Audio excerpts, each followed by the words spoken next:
tous, j'espère que vous allez bien. C'est Wanagi, on se retrouve pour la vidéo de cette semaine qui sera un peu une FAQ. Et vous avez vu dans la première partie, je vous ai relaté mon aventure du Iron Test, enfin du Alpha Iron Test. Donc j'espère que vous avez kiffé. Là, on va essayer de répondre à pas mal de questions que vous m'avez posées. Forcément, j'y réponds aussi un peu en commentaire. Mais c'est toujours cool d'avoir une vidéo qui résume tout ça, parce que tout le monde ne va pas lire les commentaires. Et au moins, on sait où retrouver toutes les informations compilées au même endroit. Ce qui est cool, c'est que comme vous pouvez le voir, on profite de la Golden Hour. J'ai dit on parce que je vous introduis dans cette vidéo ma cousine qui est là avec moi, qui fait du Twitch, qui en ce moment n'en fait pas trop. Twitch en devenir, hein, pas encore. Twitch en devenir, en construction, qui s'appelle Iggy Peasy. Et il va falloir aller la suivre et lui donner de la force. Elle travaille avec d'autres Twitchers, Ouais. dont une qui est connue et qui s'appelle Skuniz, S-K-U-N-I-Z. On va faire défiler, Parce qu'on fait aussi petit à petit. on va faire défiler tout ça. Et en bas de l'écran, comme vous savez. Et comme ça, vous pouvez retrouver toutes les informations intéressantes. Je vous prends la main gauche, comme ça vous nous voyez tous les deux. Ah, je suis pas grande. L'autre projet, c'est que elle m'a demandé de la coacher et petit à petit de l'aider dans son aventure de perte de poids et de renforcement. Donc j'ai accepté, et même si on n'habite pas à côté, ce sera un coaching à distance. Et ensuite, le but c'est de vous faire une vidéo super cool pour voir son avant-après. Je voulais commencer par un premier point. Déjà, c'est vous remercier à tous ceux qui prennent le temps de venir regarder, de liker, de s'abonner, d'activer la cloche, d'en parler autour de vous et surtout de me poser des questions en commentaire, de faire vivre ce truc. Comme je vous l'ai dit, je ne pourrai y arriver que par votre soutien. Donc, s'il vous plaît, continuez à me donner votre soutien. Et surtout, je vous remercie pour tout le soutien que vous m'avez apporté jusqu'à aujourd'hui. Donc, tous vos encouragements sont reçus et ça me fait super chaud au cœur. Donc, je vous remercie infiniment pour tout ça. Et on passe à la FAQ. Marchons un peu. Bon, j'ai mes anti-sèches. J'ai les questions principales auxquelles je vais répondre sur mon téléphone. J'ai deux personnes qui me posent beaucoup de questions dans les commentaires, qui sont Johan et Ilias Ryan Sensei. Donc question numéro 1 qui appartient à... Ah ouais, le réglage, vous sentez qu'on n'est pas professionnel. Donc qui appartient à Ilias. Ah non, c'est pas celle-ci. Question numéro 1 qui appartient... Comme ça, peut-être. Comme ça? Non, lui. Ah pardon. Alors, on reprend. Première question qui vient de la part de Johan 239. Comme je vous l'ai dit, il y a deux personnes dont vous allez entendre le prénom, parce que c'est les deux qui me posent le plus de questions. Et la question, elle date d'il y a 4 mois en arrière. Ouais, on va loin pour aller chercher des questions. La question, c'était, travailles-tu ta technique de course à pied? Le commentaire était un petit peu plus long, mais c'était ça la question principale. Et pour y répondre, la réponse est non. Je ne travaille pas ma technique de course à pied. Non pas parce que je ne veuille pas, mais c'est parce que je n'en ai pas l'utilité. Comme je vous l'ai expliqué dans une vidéo il n'y a pas si longtemps que ça, courir et faire du vélo, c'est la chose que je fais depuis le plus longtemps dans ma vie. Donc forcément, le travail de technique de pied, ça fait très longtemps qu'il a été fait depuis très jeune. Et depuis, sur ça, j'ai évolué, j'ai grandi et j'ai été de mieux en mieux dans ma pratique sportive. Ce qui fait que tout mon travail technique d'appui pour la course, je l'ai bossé dans ma pratique du basketball. Que ce soit pendant les périodes de prépa physique, même si ce n'était pas spécifique course à pied, je l'ai quand même bossé parce qu'on en a besoin pour courir sur nos sports. Pareil pour le vélo, même si c'était un degré un peu moindre. Et là où ça pêche, par exemple, c'est pour la natation. Vu que j'ai jamais baigné dans la natation depuis tout jeune, ça veut dire que mon travail technique de natation est très faible. Et là, il faut tout recommencer.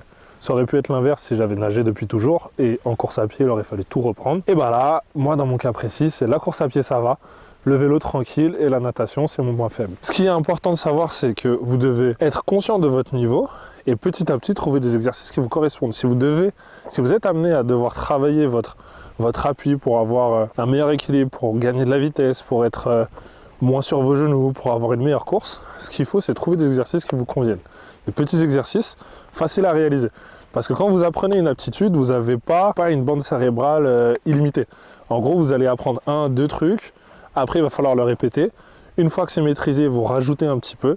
Après, il va falloir le répéter, ainsi de suite, ainsi de suite. Si vous essayez d'en apprendre trop d'un coup, vous allez saturer, ça va vous saouler et vous allez simplement arrêter de le faire. Donc faites-le petit à petit quand vous êtes amené à le faire et il y aura toujours du progrès au fur et à mesure. Question numéro 2. La question c'est de la part de Ilias Ryan Sensei. Comment as-tu ressenti le semi-marathon en 2 heures de l'autre fois? Côté jambes, est-ce que ça allait? Pas trop tétanisé les jours qui ont suivi? Pour répondre à cette question, en fait, pour vous faire un petit bref historique, c'était il y a quelques semaines en arrière de prépa. Je suis parti faire une sortie longue et en fait, j'ai couru un semi-marathon. Et c'était cool, je me suis bien senti. C'était mon deuxième semi-marathon et j'avais quand même les jambes qui tremblaient un petit peu à la fin parce que forcément, c'est un effort et c'est passé quelque chose. Ce serait vous mentir de vous dire que j'étais complètement à l'aise, mais j'étais bien. Parce que psychologiquement, j'estime qu'être dans une zone que d'autres auraient pu appeler difficile, pour moi, c'est normal.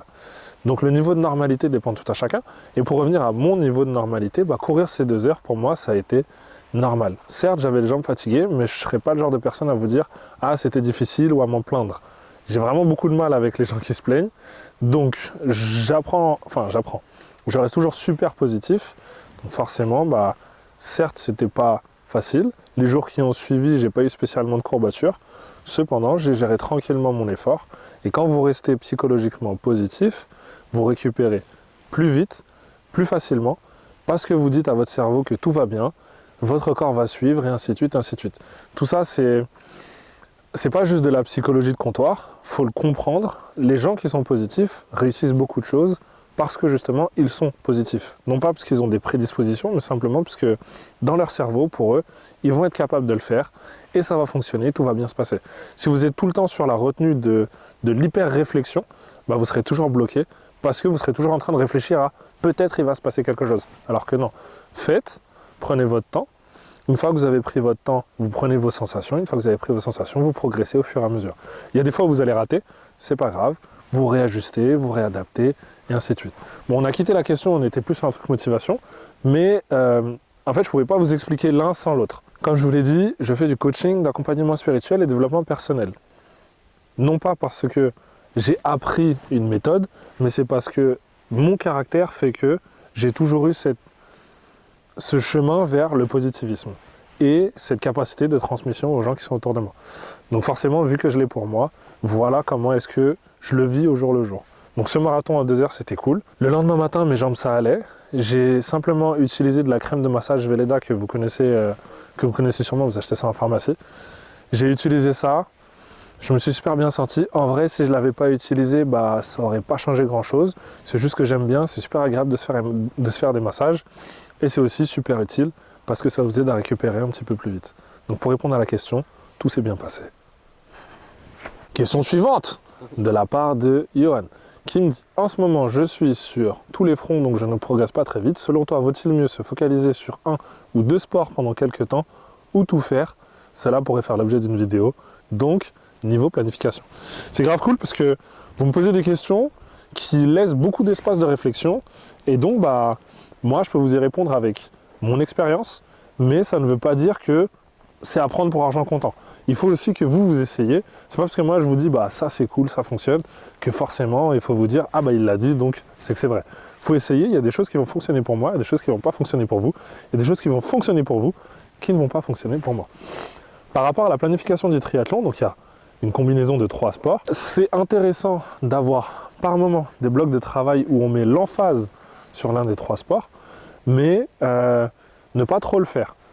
Je ne sais pas si vous connaissez un peu l'athlète Sam Laidlow, qui est arrivé 2e au championnat du monde Ironman, l'année dernière à Kona, et il le dit très justement dans une interview, il dit qu'il avait déjà essayé pendant un moment de progresser en course à pied en mettant l'emphase sur la course à pied, mais il s'est très vite rendu compte qu'après il n'avait plus aucune sensation dans le vélo, plus aucune sensation dans la course, dans la natation. Et ça c'est la réalité, c'est une discipline de 3 sports, c'est pas une discipline de un sport plus un sport plus un sport, c'est une discipline de 3 sports. Donc si vous mettez trop l'emphase sur l'un des deux, vous allez perdre en aptitude dans les autres. Si vous ne mettez pas assez l'emphase sur les autres, vous allez stagner, ne plus progresser. Donc ce qui est cool, c'est que adapter des entraînements pour pouvoir progresser plus sur une discipline, c'est réel. Maintenant, trop se focaliser sur une seule discipline, il faut trouver un juste milieu. Là, ce ne sera pas bon, parce que vous allez perdre dans les autres. Je le pense un peu de la même façon, pour avoir maintenant, depuis quelques mois, les pieds dans la pratique du triathlon. Si je ne fais, par exemple, si je fais des semaines où je ne fais que du vélo et de la natation, et bah au bout de 5-6 jours, quand je reviens sur la course à pied, c'est une catastrophe. Donc je vais retrouver un niveau de progression, mais j'ai perdu une semaine. Et ça, c'est pas une bonne chose. Si vous avez du temps pour vous entraîner sur les 3 sports, prenez le temps de le faire petit à petit et de progresser au fur et à mesure sur les 3 sports. Après, il y en a un qui est beaucoup plus dominant, c'est le vélo. C'est là où vous allez passer le plus de temps. Maintenant, pour vous donner complètement mon petit avis, je trouve que le plus dur, c'est la course à pied, puisqu'il arrive en dernier, donc vous avez toute la fatigue accumulée. Donc entraînez-vous à la course à pied. Je pense que le triathlon, c'est surtout un sport de course à pied. Pour être débutant à la natation, j'ai réussi à gagner 10 minutes juste en améliorant un tout petit peu ma technique, alors que je suis nul. En natation, je suis nul. Enfin non, je ne vais pas dire que je suis nul. Je me débrouille pour l'instant. Après, le niveau auquel j'ai envie d'aller, il va me demander encore pas mal de travail. Mais petit à petit, en fait, la progression juste technique en natation vous fait passer de 2 km en 50 minutes à 2 km en 40 minutes. Donc voilà, ça veut dire que les 3 sports sont importants. Travaillez sur les 3 sports. N'en laissez pas trop ne vous focalisez pas trop sur un. Mettez l'emphase dans certaines périodes de votre planification. Et petit à petit, vous allez progresser sur les 3 sports et vous serez très bon sur toute la discipline.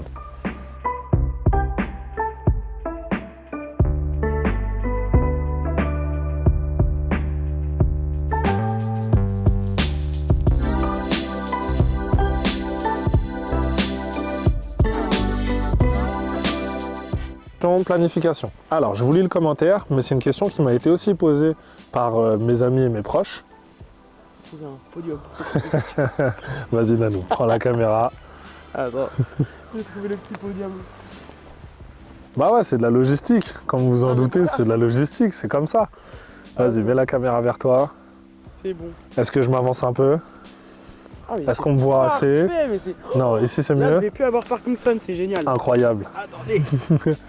Alors, la question c'est, bon bah je vais pas tout lire vos commentaires, je voulais juste la partie surlignée en jaune. Petite question, comment gères-tu la planification de tes entraînements? Arrives-tu à suivre ton plan ou le modifies-tu au jour le jour? C'est de la part de Johan, mais on me l'a aussi posé en message. Mes proches m'ont aussi, enfin mes proches, Christelle pour être précis, que vous avez vu dans une première vidéo, que je vous ai expliqué qui était la personne avec qui on s'est chauffé dans cette aventure à la base des bases, qui fera aussi le triathlon d'Aix-en-Provence. On reprend. Donc comme je vous ai dit, Christelle qui est avec moi dans cette aventure, en fait c'est moi qui suis avec elle dans cette aventure plus qu'autre chose, parce que c'est de son idée un peu que c'est parti, et après on s'est chauffé, vous connaissez ce genre de discussion, vas-y on fait ça, non vas-y on fait ça, non vas-y on fait ça. Finalement on est tombé d'accord sur on fait un triathlon. Aix-en-Provence, qui n'est pas un des plus faciles. Pardon, pas triathlon, Ironman, Half Ironman pour être précis. Donc ensuite... Petite question, il y en a plusieurs? Ouais, il y en a plusieurs. En France, il y en a plein. Il y a Aix-en-Provence, il y a Nice, il y a Embrun, il y a Mont-Saint-Michel. Il y en a vraiment des super cool. Et nous, on a choisi celui d'Aix-en-Provence. Okay. Parce qu'on est logique, tu vois, en tant que Parisien, vu qu'il y avait plus proche 2 heures, on s'est dit non, faisons celui qui est à 7 heures de route. Ouais, bah ouais. Bah ouais, la base. Nous, on aime l'aventure. Quitte à vivre une aventure, autant que ce soit jusqu'au bout. Donc, question planification.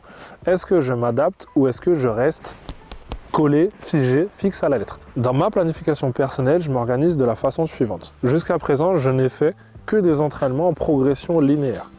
Progression linéaire, ce qui veut dire que je suis parti d'une base et à chaque fois, j'ai augmenté un tout petit peu la difficulté de mes entraînements.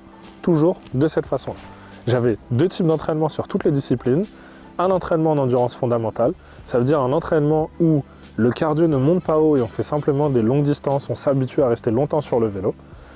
Et un type d'entraînement intensif, qui est à peu près toujours la même chose. En course à pied, c'était soit des courses longues à allure 10 km/h, 12 km/h, soit du fractionné. En vélo, pareil, soit longtemps sur le vélo à la même allure, soit du fractionné. À la piscine, pareil, soit nager les 2 bornes, peu importe le temps que je fais, mais en m'arrêtant le moins possible, soit du fractionné. Donc, c'était les seuls points d'entraînement que j'ai eu. La répartition de tout ça, c'était que lundi, mardi, mercredi, jeudi, vendredi, généralement, je suis sur les efforts intenses et une fois ou deux sur certains sports, endurance fondamentale. Et le week-end, donc soit vendredi, samedi, dimanche, soit samedi, dimanche, je suis sur les trucs longs. Ça m'arrive aussi de le faire en début de semaine, les trucs longs, mais comme je vous l'ai dit, la séparation de mes semaines, elle n'est pas vraiment lundi, mardi, mercredi, jeudi, vendredi, puis samedi, dimanche, les trucs longs. Des fois, c'est samedi, dimanche, lundi, les trucs longs. Des fois, c'est lundi, mardi, mercredi, les trucs longs et l'intensité vers la fin de la semaine. Bref, je m'adapte un peu suivant mon emploi du temps et mon travail. Qui est aussi une réalité des triathlètes non professionnels, c'est que vous devez vous adapter par rapport à votre emploi du temps. Si on avait toutes nos journées et qu'on était des pros pour nous entraîner, on n'aurait pas eu ce souci. Donc voilà comment je planifie mes entraînements. Est-ce que je reste fixe dans ma progression? Pour y répondre, en fait, j'ai commencé d'une base où mes entraînements étaient réalistes. Je ne vise pas un entraînement où je sais que ça va être trop difficile. Pourquoi? Parce que quand on est dans le travail d'endurance, si vous avez des séances non réalistes, que vous êtes à chaque fois frustré de ne pas l'avoir fini, que vous avez fixé un objectif trop gros, et bien petit à petit, vous perdez en motivation à l'intérieur de votre planification. Faire des objectifs plus faciles, plus réalisables, mais qui progressent à chaque fois, petit à petit. En faisant ça, en ne commençant pas trop loin, parce que forcément je connais mes capacités, en faisant ça, petit à petit, je rentre dans une phase de progression. En gros, j'ai pas commencé le vélo par, 20 minutes de vélo. Je savais très bien que je tenais les 20 minutes de vélo. Donc les premiers que j'ai fait, c'était environ 50 minutes, une petite heure. Après, là, maintenant, on est plus sur du 1h30, 2 heures. Et ça fait 4 mois et demi ou 5 mois que je suis dans ma prépa. Donc c'est comme ça que j'ai construit. En gros, objectif réalisable, objectif atteint, petite progression. Objectif réalisable, objectif atteint, petite progression. Je préfère construire comme ça pour la simple et bonne raison que, à mon sens, construire dans le positivisme, ça veut dire de petite réussite en petite réussite, me laissera plus de motivation et plus de temps pour apprécier ce que je suis en train de faire que construire sur un bloc plus restreint, beaucoup plus contraignant et psychologiquement plus difficile, et ensuite ne pas avoir la motivation de continuer dans cette discipline. Parce que comme je vous l'ai dit, c'est un objectif à long terme. Et je ne suis pas en train de parler de juste mon prochain objectif du mois de mai, je suis en train de parler de mes prochaines années dans cette pratique de l'Ironman et dans tous les autres projets que j'ai envie de faire sur des disciplines d'endurance.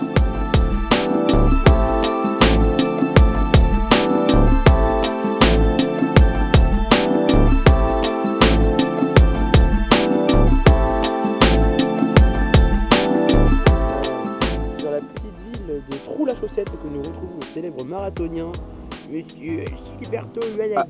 Ironmaniste, s'il vous plaît. Ironmaniste, excusez-moi. Oh là, je Ah. dis marathonien, qu'est-ce que je raconte? Appelons un chat un chat. Bon, bah les gars, je crois que je suis viré, je vais y aller, je vais voir la caméra. À bientôt les studios. Question suivante de la part de Johan.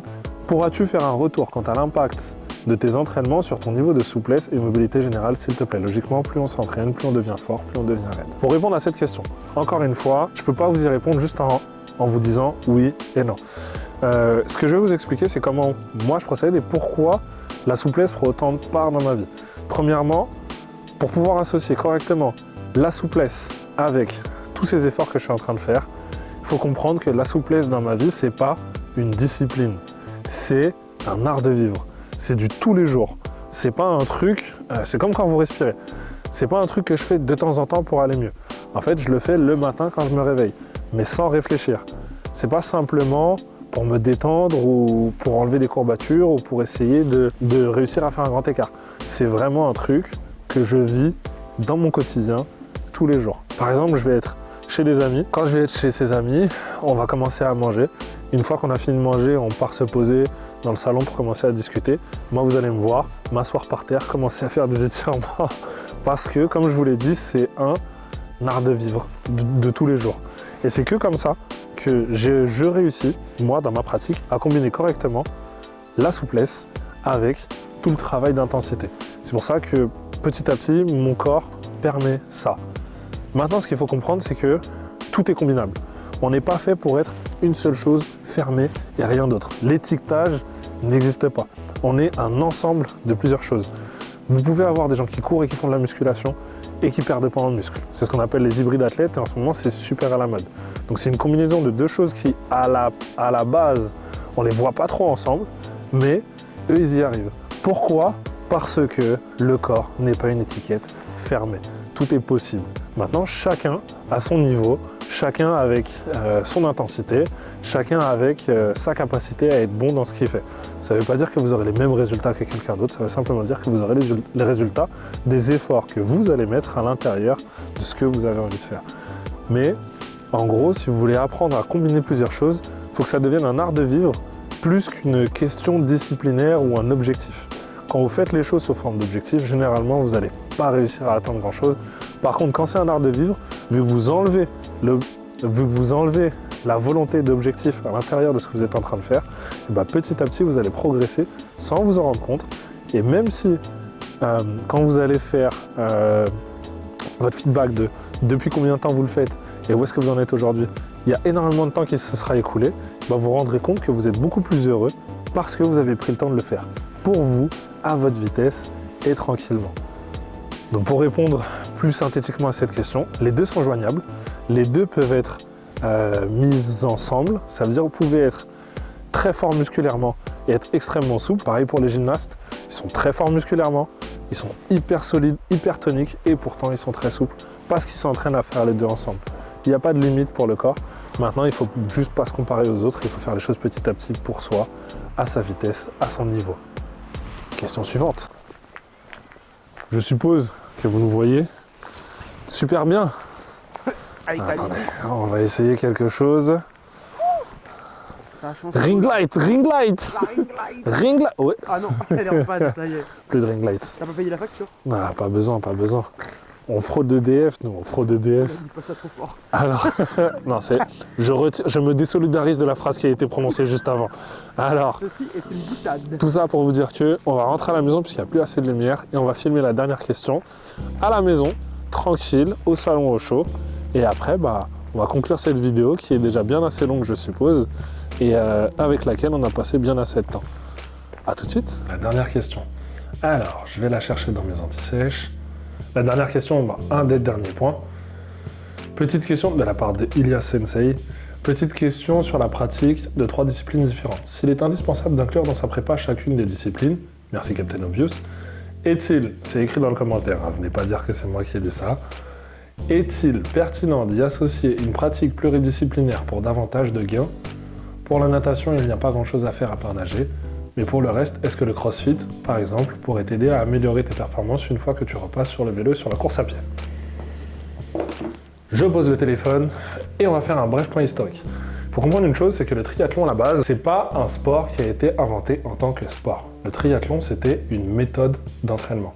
Le fait de faire 3 sports, c'était une méthode d'entraînement. La réponse est oui. Il ne faut pas voir le triathlon ou les sports d'endurance comme des sports d'endurance. C'est des sports qui nécessitent de la force. Vous avez besoin de force dans les jambes, vous avez besoin de résistance musculaire, vous avez besoin de force musculaire pour pouvoir aller au bout de votre effort. Si vous faites que vous entraîner à courir, vous allez manquer de force ou alors ça va vous prendre beaucoup de temps avant de progresser. Si vous faites des entraînements qui vous permettent musculairement d'améliorer vos aptitudes, vous allez être meilleur à l'intérieur de votre sport parce que vous aurez une meilleure résistance musculaire. Donc la réponse est oui, complètement. Quand vous faites le vélo, plus la course à pied, plus la natation, il faut aussi inclure des séances avec le haut du corps qui va s'engager, pompe abdo-traction, développé couché, tout ce que vous connaissez habituel, parce que musculairement, vous allez renforcer votre corps et vous allez avoir des adaptations qui seront transférables dans les sports d'endurance. Après, c'est comme pour tout, il faut savoir comment s'entraîner. Par exemple, ça ne sert à rien de faire des records de développé couché, ça veut dire de pousser super lourd si vous faites des sports d'endurance. Par contre, c'est bien d'en faire de temps en temps, petit à petit, dans une méthodologie logique et surtout qui permettent d'être transférés pour la pratique. En gros, en début de planif, vous avez beaucoup de séances de renfo.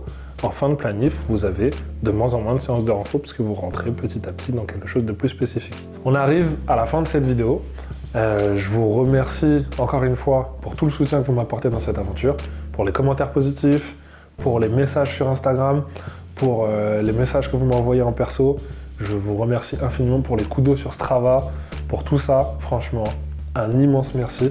Ça me fait vraiment super chaud au cœur à chaque fois que je les reçois et ça me donne grave de la force pour continuer et rester motivé. Je vous souhaite de réussir tous vos objectifs personnels, de tout déchirer dans vos objectifs sportifs, de progresser et petit à petit d'évoluer, de progresser et d'être meilleur. Le Instagram, vous le connaissez déjà, abonnez-vous. Abonnez-vous, ouais, conjugaison, la France. Pour YouTube, c'est pareil. Abonnez-vous, activez la cloche, partagez autour de vous les vidéos. Regardez-les, prenez le temps dans la voiture, en allant au taf, dans les transports, à la maison posée, en famille. Faites un débrief, envoyez-moi votre débrief en commentaire. Il n'y a que comme ça que cette aventure fonctionnera. Si Cube ou Specialized ou n'importe quelle autre marque de vélo voudrait sponsoriser cette aventure, vous êtes les bienvenus. Hashtag. Je vous ferai le débrief de ce qui s'est passé pendant la course. Comme vous le savez déjà, je me suis arrêté juste avant la fin, mais je suis 1 milliard de % heureux d'avoir réussi à entreprendre tout ça. Et je suis content que ça se passe comme ça maintenant. Comme ça, petit à petit, je sais que le jour J, on sera prêt. Je vous souhaite une bonne soirée. Salut!